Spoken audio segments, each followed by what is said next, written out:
아가서는 솔로몬 왕과 슐라미 여인과의 아름다운 사랑 이야기입니다.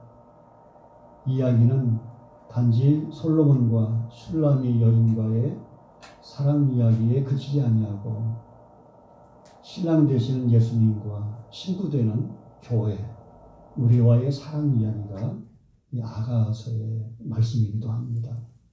이 말씀 가운데 오늘은 우리는 사랑은 모든 것을 아름답게 만들어 가는 것을 찾아볼 수가 있습니다. 그러나 이 아름다운 사랑의 관계를 깨트리려고 하는 작은 여우가 여기에 등장을 합니다. 그 작은 여우를 우리가 잡아야 됩니다. 그럴 때 우리는 이 작다라고 하는 것은 이 보잘것없는 하찮은 것을 의미를 합니다. 오늘 우리는 눈에 보이지 않고 우리가 육안으로 감지할 수 없는 이 코로나19, 우리가 전혀 육안으로 느낄 수도 없고 감지할 수도 없고 볼 수도 없는 이 바이러스로 인하여서 온 세계가 두려움과 공포에 떨고 있는 것을 우리가 보게 됩니다. 이 작은 것, 우리가 소홀히 여길 수 있는 이 작은 것, 이걸 우리가 그대로 방치해 두면은 우리의 삶 전체를 무너뜨리는 그런 경우가 생긴다는 것을 우리에게 가르쳐주고 있기도 합니다.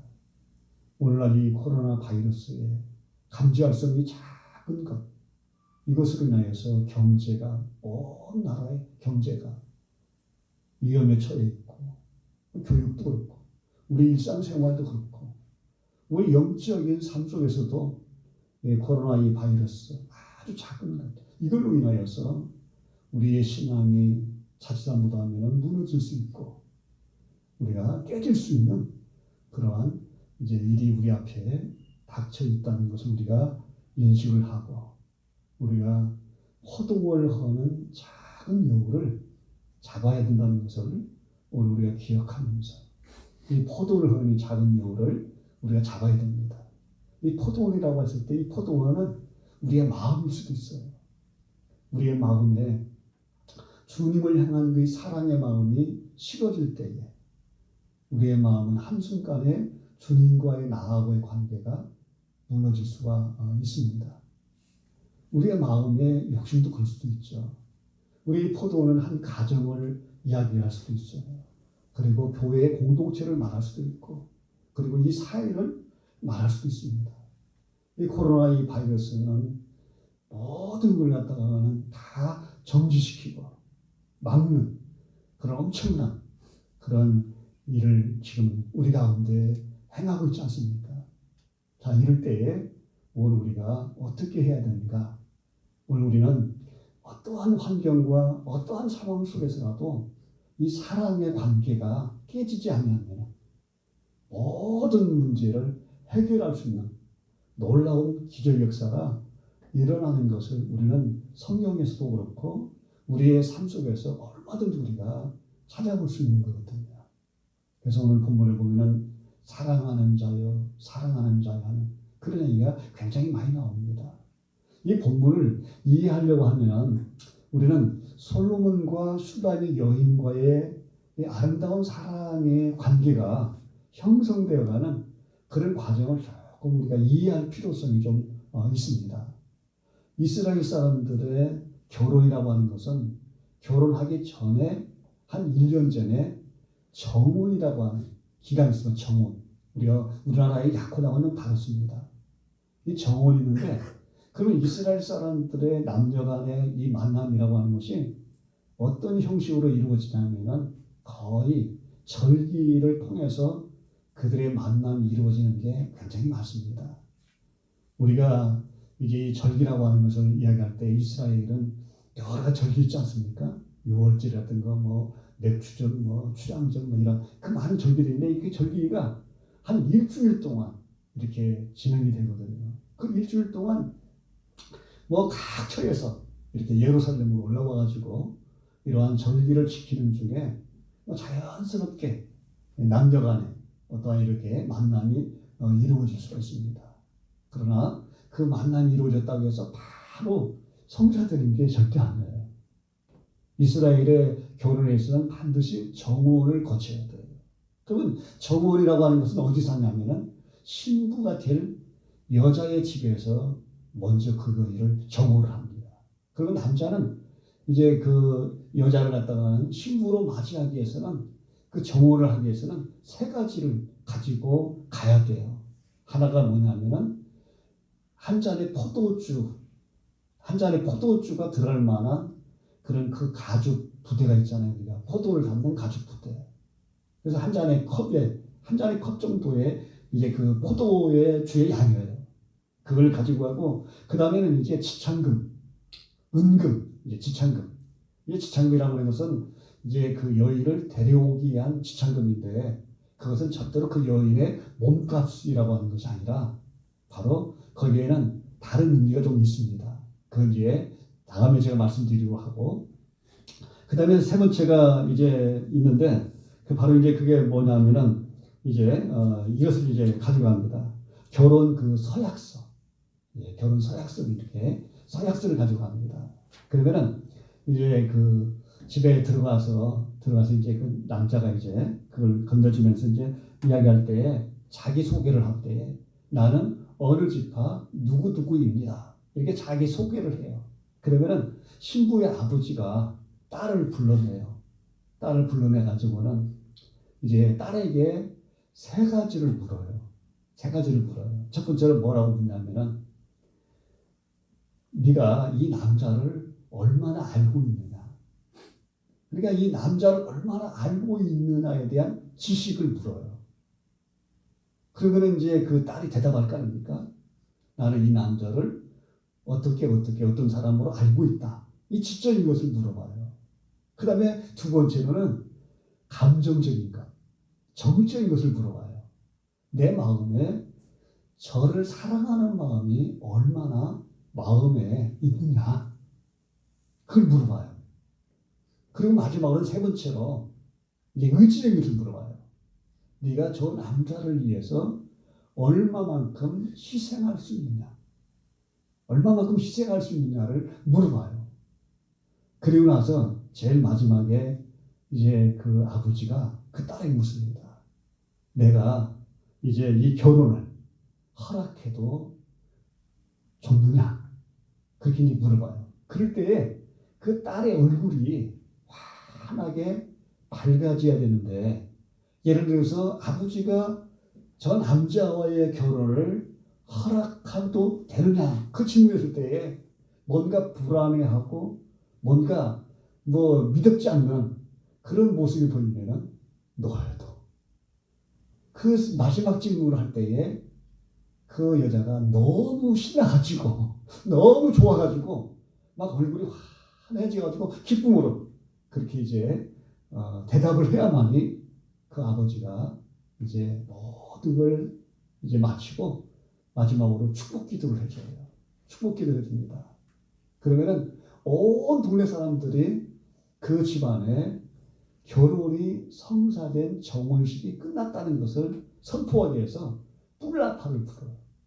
뿔나파를 불고 그리고 맨 마지막에 포도주 한 잔을 이 남자와 여자가 함께 나눠서 먹습니다. 그리고 마지막 이제 한 방울 두 방울 남은 있잖아요. 그 방울을 가지고 온 서약서에다가 이렇게 부어 떨어뜨려요. 한두 방울을.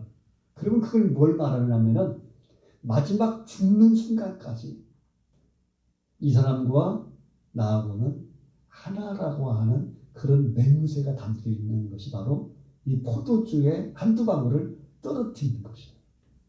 그리고 나서 1년이라고 하는 시간을 두고 이 남자와 이 여자가 만날 수가 없어요. 만나면 안 돼요. 1년이라고 2년 사이에는 뭐 오가는 아니 뭐 생사를 뭐 어떻게 노라는 어떠한 특별한 경우가 있으면 모르지만은 일반적인 상황에서는 서로의 만남이 없습니다. 그리고 나서 1년을 지나게 되는데 이 남자가 돌아가면서 내가 1년 후에 어느 날 당신을 데리러 올 것입니다. 이렇게 이야기를 하고 이제 남자가 자기 집으로 돌아가요. 그럼 자기 집으로 돌아가가지고 이 남자는 뭘 하느냐? 그 여자와 산 집을 짓는 거예요. 1년 동안. 1년 동안에 집을 갖다가 이제 마련을 하는 거예요. 그러면은 거기에 이제 신랑의 아버지가 감독을 해요. 그리고 많은 이제 사람들을 붙여가지고 그 집을 이제 짓겠죠, 이제. 그러면은 그 집이 다 되었다라고 아버지가 볼 때에 이게 됐다. 그러면은 그 아들 보고 가서 내 신부를 데리고 와라. 그러면 이 신부 이제 신랑은 막 신나가지고 이제 친구들을 이제 막 대동해가지고는 신부 집 보러 막 달려가요. 그러면은 신부 집에 달려가면은 이제 먼저 이 신랑의 친구들이 신랑이 왔다 소리를 막 질러요. 신랑이로다. 그럼 온 동네 사람들이 신랑이로다. 그러면은 그 신부는 1년이라고 하는 기간이 이제 다 차갈 때가 되면은 이제 올 날이 점점점 가까웠다고 하는 것을 알면서 신부는 그러면은 가만히 그냥 뭐 1년 동안 지내네. 그렇잖아요. 1년 동안에 이 신부는 신부로서 이게 뭐 예를 들어서 동네에 뭐 누구하고 뭐 가까이 지냈고 뭐하고 하는 모든 것을 다 정리하고 오직 누구만을 기다리는 시간이냐면은 신랑만을 기다리고 신랑만을 사모하는 그 마음으로 간절히 기다리면서 1년을 준비하는 거예요. 1년을 준비하는 거예요. 그리고 이제 1년이 다가오는 한두 달 정도 되면은 내일 오시나 바로 그 다음 날 오시냐 날마다 보여요. 긴장감을 가지고 뭐 하겠어요? 기다리는 마음이 있잖아요. 그 기다리는 마음으로 기다리는 거예요. 그리고 신랑이로다 하면은 이제는 신부가 단장을 다 마치고 이렇게 이제 나와서 신랑을 영접하라. 신랑을 해야 되면 신랑은 바로 그 신부를 데리고 자기 집으로 데려가가지고 신랑 집에서 이제 혼인잔치를 베푸는 거예요. 이것은 예수님과 우리와의 관계를 아주 묘사하는데 너무너무 아름답게 묘사를 해요. 예수님께서도 어떻게 하셨습니까? 우리를 갖다 사랑하셔가지고 예수님이 이제 하늘로 승천하시면서 내가 너희를 위해서 뭘 예비하더라? 처소를 예비하러 가노라. 그리고 그 처소를 다 예비하면 너희를 내가 데리러 올 것이다. 그러한 예수님과 우리와의 관계에 아주 아름다운 모습이 이 결혼, 이 이스라엘의 이 결혼 그 예식과 이 결혼의 그 관계되는 이 말씀을 통해서 바로 주님과 나하고의 관계. 이 오늘 본문은 제일 중요한 사랑의 관계. 이 포도원을 흐르는 작은 이유. 이 포도원은 가정이라고 말할 수도 있고 내 자신의 마음일 수 있어요. 그걸 깨트리는 이 작은 이유. 아무것도 아닌 것처럼 보이지만은 우리는 눈에 보이는 것은 대처하기가 쉽습니다. 우리 사람들은 큰 것을 좋아하죠. 넓은 것, 높은 것, 그런 거 좋아하는데 실질적으로는 이 작은 것 때문에 우리의 삶에 큰 문제가 되는 게 훨씬 더 많습니다. 작은 불씨 하나가 큰 불이 돼가지고 엄청난 그러한 살림을 갖다가 다 태워버리는 그런 일도 있지 않습니까? 오늘 저와 여러분들이 이런 가운데서 우리가 어떻게 살아야 되느냐? 그럴 때 제일 중요한 것은 우리가 이 포도원을 흐는 작은 여우를 잡으라고 있는데 이 작은 여우는 하잘것없고 보잘것없는 지금 나의 신앙을 깨트리고 나의 삶을 무너뜨리는 코로나 바이러스가 될 수도 있고요. 그리고 악한 영들의 그러한 마귀 그리고 내 안에 있는 욕심 세상에 어떠한 사람일 수도 있어요. 어떤 사람이 나의 삶을 갖다가 무너뜨리고 깨트리려고 하는 그런 많은 유혹을 하고 미혹을 하는 그런 일이 될 수도 있어요. 여기에서 작은 여우는 여러 가지의 경우가 되겠죠. 그러나 우리가 모든 것에 우리의 가장 중요한 것은 이 관계를 깨트리게 하는 것처럼 무서운 게 없습니다. 그러나 오늘 본문 속에서 우리가 기억해야 될 것이 있습니다. 한번 16절 한번 같이 한번 보실까요? 자, 16절 말씀을 같이 보겠습니다. 내 사랑하는 자는 내게 속하였고 나는 그에게 속하였도다. 이게 분명하면 사랑의 관계는 절대로 깨질 수가 없어요. 나는 그에게 속했고 그는 나에게 속했다. 서로 연합된 관계를 여기서 이야기를 하지 않습니까? 그러려면 우리가 이 사랑이 아름답게 이루어지기 위해서 오늘 우리가 2장 1절부터 쭉 보면은 아름다운 서로의 고백이 나와요. 그 고백 속에 먼저 여자의 고백이 나옵니다. 여자가 뭐라고 말하냐면 나는 사르르에 수순하여 골짜기에 백합화다. 여기에서 수순하여 백합화라 그러니까 자기를 갖다는 굉장한 사람으로 이야기하는 것이 우리가 보이는데 그런 말이 아니에요. 이스라엘은 뭐 골짜기에 그냥 뭐 흐드러지게 펴 있는 것이 백합하고 수순화예요. 그러니까 골짜기에 그냥 뭐 흐드러지게 퍼져 있는 하나의 들풀. 나는 그 중에 하나에 불과하다. 그 말은 뭐예요? 나는 보잘것없는 하찮은 존재라고 하는 것을 이야기를 해요. 이 여인이 자기를 고백할 때, 그래서 우리가 주님 앞에 나갈 때 하나님 나는 보잘것없고 하찮고 나는 정말 무가치한 자입니다. 이런 겸비한 마음, 자기 자신을 내려놓는 이 삶이 없이 절대로 뭐예요? 하나가 되기가 어렵습니다.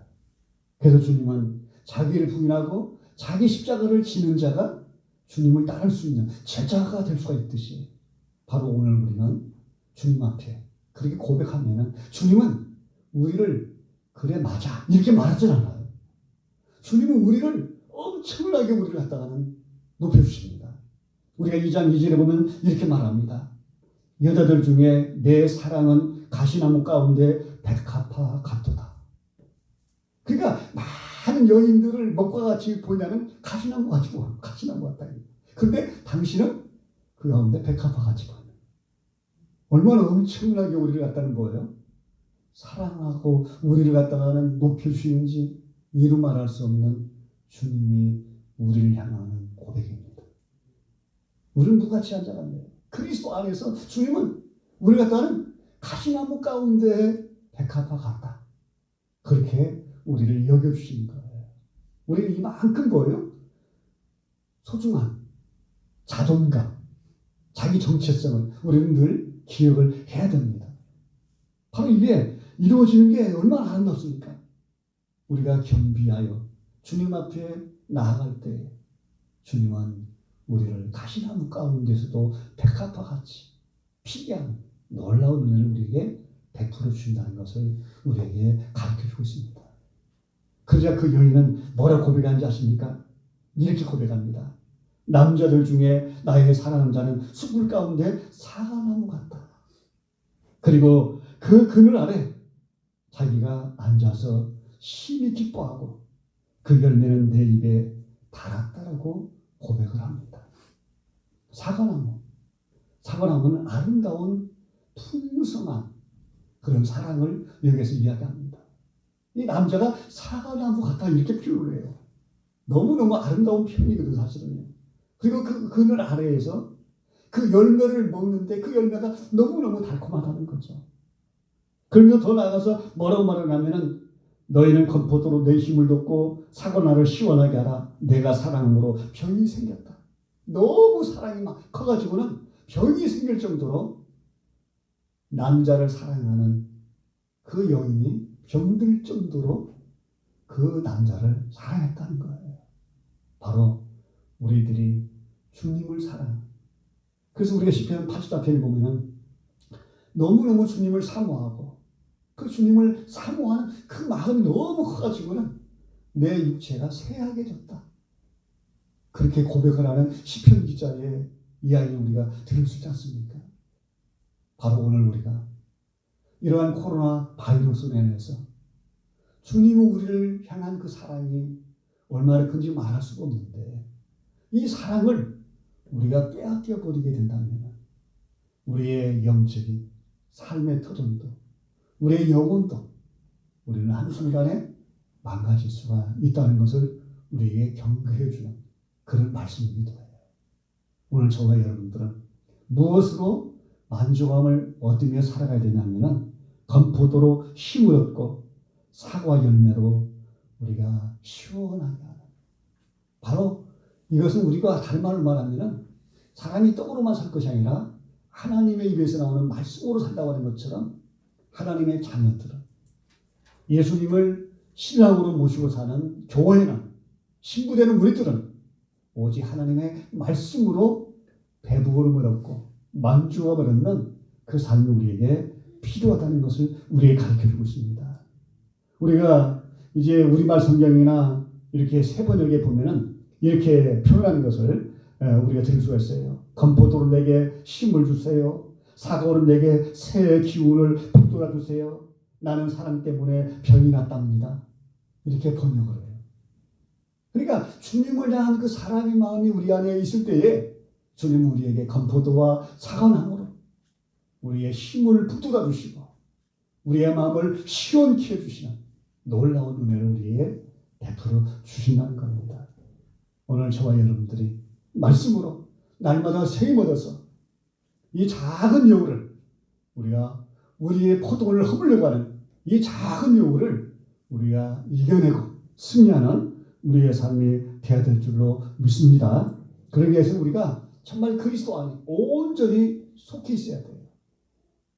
오늘 본문 이야기가 뭡니까? 16절에 보면은 내 사랑하는 자는 내게 속하였고 나는 그에게 속하였다.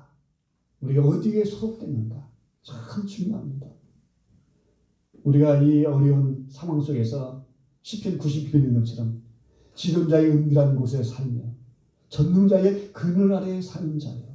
우리는 지존하신 그 하나님, 전능하신 그 하나님의 그늘 아래 우리가 거하는 우리의 삶이 되어야 될 줄 압니다. 그럴 때 우리는 여호와는 나의 피난처라고, 그는 나의 요새가 된다고, 그 주님만을 나는 의뢰한다고. 그럴 때에 그 장막에 악한 것이 가까이 하지 못하고 주님이 지켜주실 것을 우리에게 말씀하기도 합니다. 오늘 저와 여러분들이 이러한 신앙의 고백이 우리에게 있어야 됩니다. 나는 주님께 속했습니다. 주님은 내 안에, 내가 주 안에 언제나 하나 되는 그런 삶이 이루어지기를 간절히 갈망하는 이런 은혜가 우리 가운데 있어지기를 바랍니다. 그럴 때 이 여인이 힘들었어요. 이제 병이 들었죠. 너무너무 사랑 가운데 지쳤습니다. 우리가 이제 코로나 바이러스에서 힘이 빠지고 우리가 연약한 가운데 처해 있다고 합시다. 그러면 주님은 우리를 어떻게 하신지 아십니까? 오늘 말씀 가운데 한번 보십시다. 6절 한번 볼까요? 6절. 자, 2장 6절 읽지 않았는데 한 번 더 우리 한번 읽겠습니다. 자, 2장 6절을 다 같이 읽겠습니다. 그가 왼팔로 내 머리를 고이고 오른팔로 나를 안는구나. 참 멋있죠? 왼팔로 어떻게 해요? 내 머리를 이렇게 고이고 오른팔로 이렇게 안아주신다. 얼마나 아름다운 사랑의 모습인지 모르죠. 그럴 때 우리는 여기에서 한 가지 생각할 수 있는 게 있습니다. 왼팔. 이 팔은 무엇을 의미하죠? 성경에서 우리가 팔, 손 하면은 하나님의 힘, 능력, 보호, 돌봄을 우리가 보편적으로 이렇게 이제 이야기를 하거든요. 그럴 때 왼팔로 내 머리를 고이고, 내 머리를 고이는 이 왼팔은 보이지 않죠. 하나님은 우리가 때로는 보이지 않는 것처럼 보여요. 하나님의 힘이, 하나님의 능력이, 하나님의 돌보심이 내 삶 가운데 보이지 않는 그런 캄캄한 그러한 터널을 지는 것처럼 그러한 어두울 때가 우리의 삶 가운데 있어요. 그러나 그때에 하나님의 손이 우리의 머리를 고이고 있는 것처럼 하나님이 우리를 안고 계신다는 것을 우리가 기억을 해야 돼요. 오른팔은 보일 때 하나님이 지금 나의 삶에 막 역사하는 것이 막 확연하게 그냥 느껴지고 막 보여질 때가 있어요. 그때. 때로 우리가 그럴 때 있죠. 신앙생활 하다 보면 우리가 생활하다 보면 하나님이 그냥 나의 삶에 그냥 막 적극적으로 개입하셔가지고 하나님이 함께 하시는 그런 광경들을 막 느껴질 때가 있어요. 막. 하나님 나에게 막 엄청나게 은혜를 베풀어 주시고 하나님 역사하고 계시네. 그때 어릴 때는 전혀 보이지 않는 아주 그냥 답답하고 캄캄한 어두운 어떤 터널을 지난 것 같은 그런 애로움과 그런 힘겨움이 우리에게 있을 때가 있습니다. 그러나 절대로 그때 하나님이 함께하지 않는 것이 아니라는 겁니다. 바로 왼팔로 내 머리를 고이고 오른팔로 나를 안으시는 그 주님을 날마다 우리가 바라볼 수 있는 그 삶이 우리의 삶 가운데 있어지길 바랍니다. 그럴 때 주님과 나는 바로 이렇게 주님이 내 안에, 내가 주 안에 온전히 속해서 사는 그런 하나님의 사람들 다 되시기를 바랍니다. 자, 그래서 오늘 본문 속에 보면은 이제 그 여인이 이제 그 남자를 이제 우리가 이게 정혼하고 나서 1년이라고 기간이 있다고 그랬죠. 그러면은 그 남편을 갖다가 신랑을 막 기다리는 마음이 얼마나 간절한지 몰라요. 그래가지고는 잠을 잘 때에도 눈을 뜰 때에도 다 그냥 그 남자만을 그냥 사모하고 연모하게 되겠죠. 그리고 남자도 마찬가지고. 그래서 주님도 언제 내가 데려갈 건가? 정말 그날이 속히 기다리고 주님도 기다리고 계시겠죠. 자, 그러면서 오늘 본문에 보면은 이제 그 8절부터 이제 보면은 이제 이런 이야기가 나옵니다. 8절부터 쭉 보면은 여자가 내 사남자의 목소리가 들리는구나. 그러면서 그 목소리가 이렇게 이제 들리는 것을 이제 보면서 보는 이제 그런 이야기가 합니다. 그러면서 내 사랑하는 자는 노루와 같이 어린 사슴과 같아서 우리 벽뒤에 서서 창으로 들여보면 창을 통해 엿보는구나. 그러니까 이제 그 슐라미 여인을 사랑하는 마음으로 달려오는 그러한 남자의 모습을 그리는 그런 내용인데요. 오늘 주님은 우리를 향해서 마치 집을 나간 탕자를 기다리는 아버지처럼 정말 우리를 사랑하는 주님의 그 마음, 이걸 우리가 엿볼 수 있는 그런 내용들이 여기에 많이 담겨져 있기도 합니다. 그러면서 이제 남자가 이야기합니다. 나의 사랑자가 내게 말하 이르기를 나의 사랑 내 예쁜 자여 일어나서 함께 가자. 겨울도 지나고 비도 그쳤는데 왜 침침한 가운데 아직도 어두운 가운데 이렇게 갇혀 있느냐. 지금 밖에는 꽃이 피고 막 새가 노래하고 지금 막 비둘기가 막 소리를 내면서 지금 얼마나 아름다운 풍경이 이루어져 가고 있는데 너는 그것도 모르고 아직 이렇게 갇혀 있느냐. 빨리 일어나서 나와 함께 가자. 그렇게 이야기를 하는 거예요. 때로는 우리가 이 어둠이라고 하는 곳에 이렇게 갇혀 있고 지금 우리가 지금 밖에서는 막 새봄에 그런 막 소식들이 막 엄청나게 지금 막 꽃이 피고 막 얼마나 많은 일들이 일어납니까? 근데 오늘 우리의 삶은 지금 안물하고 침울하고 답답하고 이런 상황이 이럴 때 주님께서 찾아오셔서 일어나서 나와 함께 하자. 주님은 우리를 그렇게 말씀하시는 그런 은혜가 우리 가운데 속히 오기를 간절히 사모합니다. 오늘 저와 여러분들이 다시 한번 우리가 주님께서 일어나서 함께 하자. 이제는 내가 지하의 자리에 어둠의 자리에 갇혀있지 않냐고 정말 주님과 함께 사랑의 자리로 은혜의 자리로 나아갈 수 있는 우리가 되실 수 있기를 간절히 바랍니다. 그리고 이제 마지막 이제 본문의 내용 가운데 보면은 17절 말씀을 우리 같이 한번 볼까요?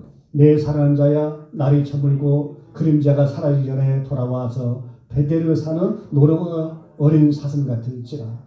이 말은 무슨 말씀이냐면 쉽게 말하면 베델이라고 하는 말은 하나님의 그 언약, 그 약속을 여기서 말합니다. 지금 현실은 이 여인이 낭떠러지, 바이튼 낭떠러지 은밀한 곳에 있는 나의 비둘기야 그렇게 말합니다. 마치 바이튼 낭떠러지에 있는 것처럼 이 비둘기는 여인을 말하죠. 그런 위험한 처지에 마치 지금 밖에는 지금 뭐 겨울도 지나고 비도 그쳤는데 아직도 그 침침하고 음울한 곳에 처해 있는 그의 삶의 현장. 그곳으로부터 이런 거예요. 빨리 나와라. 이 말은 무슨 말이냐면 지금 현재적으로 우리의 지금 눈에 보이는 현실 속에서는 모든 것이 지금 어렵고 힘들고 지금 곤고한 중에 놓여 있습니다. 그러나 그 현실만, 그 현재만 눈에 보이는 것만 그것만 바라보지 말고 무엇을 바라보고 살아라고 하는 말이냐면 하나님의 언약, 하나님의 약속을 바라보고 네가 나아가라고 하는 그런 말씀의 의미입니다.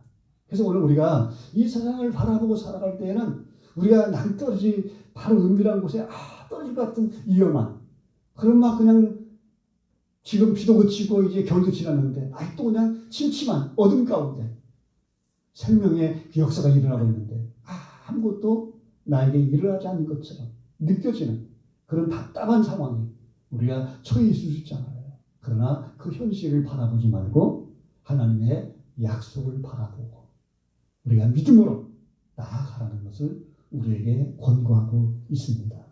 오늘 이제 우리는 코로나 바이러스로 인해서 우리가 참 한 번도 걸어보지도 못했고 우리 한 번도 경험해보지 못했던 그러한 나날들을 하루하루 우리가 힘겹게 우리가 지내면서 우리는 그 어떤 것보다도 하나님의 약속, 그 하나님의 약속을 바라보고 주님 무엇을 약속했습니까? 내가 너희들을 데려올 것이다. 마라나타 예시나. 우리는 신부로서 그 결혼, 이제 그 결혼을 우리가 기다리는 신부가 단장하면서 사모하는 마음으로 신랑을 기다리는 그 마음을 가지고 우리가 이 세상을 살아갈 때에 포도원을 작은 여우가 하나님과 우리와의 관계 깨뜨리려고 할 때에 우리가 그것을 깨지지 않기 위해서는 바로 우리는 주님께 속해서 온전히 그리스도 안에 나는 주 안에 주님은 내 안에 하나 되어 사는 그런 삶 우리 안에 이루어져야 되고요. 그리고 우리가 현재 지금 직면한 문제만 보고 사는 게 아니라 하나님의 약속을 바라보고 그 약속을 기다리며 사는 하나님의 신실한 하나님의 사람들이 될 때에 하나님은 순간순간 왼팔로 우리의 머리를 고이고 오른팔로 우리를 안아주시면서 건포도와 사과나 열매를 먹이시고 하나님 말씀으로 우리를 먹이셔서 우리를 날마다 새 힘 주시고 우리에게 새 기운을 허락하여 주시어서 우리로 하여금 이 모든 것을 능히 이기도 남을 수 있는 그런 하나님의 사람으로 우리를 붙들어 주실 줄로 믿습니다. 이 은혜의 삶으로 우리 모두를 이끌어